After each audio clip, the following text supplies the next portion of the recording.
ചേച്ചീനെ ഒന്ന് സ്കൂൾ വരെ ആക്കാൻ വരുമോന്ന് ചോദിച്ച് വെളുപ്പിനെ തൊടുപുഴ വരെ പോവാന്ന് പറഞ്ഞ് വിളിച്ചോണ്ട് വന്നത്. ഇപ്പൊ ഞങ്ങൾ നിൽക്കുന്നത് മൂന്നാറിലെ ഗ്യാപ്പ് റോഡില്.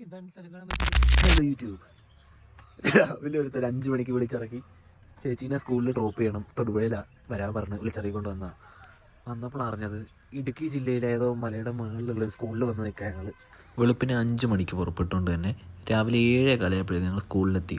സ്കൂളിൽ കുട്ടികളാരും വന്നിട്ടുണ്ടായിരുന്നില്ല. അതുകൊണ്ട് നൈസായിട്ട് കുട്ടികളുടെ പ്ലേ ഏരിയയിൽ പോയിട്ട് കുറച്ച് ടൈം ഞാൻ സ്പെൻഡ് ചെയ്തു.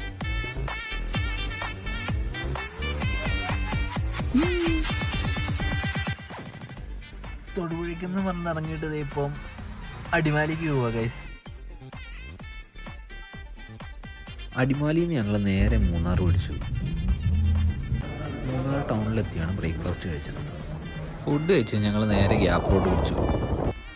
അവിടെ എത്തി കുറേ ഫോട്ടോസും വീഡിയോസും ഒക്കെ എടുത്ത് ആ മതിൽ വഴി ചാടിത്തുള്ളി നടന്നിട്ട് ഞങ്ങൾ തിരിച്ചു പോകാമെന്ന് വിചാരിച്ചു. തിരിച്ചു പോകുന്ന വഴി ഒരു കേവ് റോക്ക് കണ്ടു. അതിൻ്റെ അകത്ത് ചാടി കയറി. അതുപോലെ തന്നെ ചാടി പുറത്തേക്ക് ഇറങ്ങി. അതിൻ്റെ അകത്തൊരു തേങ്ങ ഉണ്ടായിരുന്നില്ല. കുറച്ച് നീങ്ങിയപ്പോഴത്തേക്കും നല്ല രീതിയിൽ കോട ഇറങ്ങി. തിരിച്ചു പോകുമ്പോൾ ഞങ്ങൾ സ്ഥിരം റൂട്ട് മാറ്റി മൂന്നാർ ടൗൺ ടച്ച് ചെയ്യാതെ പൂപ്പാറ വഴി രാജാക്കാട് കൂടിയാണ് തിരിച്ചു പോകുന്നത്. അപ്പോൾ വീഡിയോ നിങ്ങൾക്ക് ഇഷ്ടപ്പെട്ടെന്ന് വിചാരിക്കുന്നു. മറ്റൊരു വീഡിയോ ആയിട്ട് വീണ്ടും കാണുന്നവരെ ബൈ.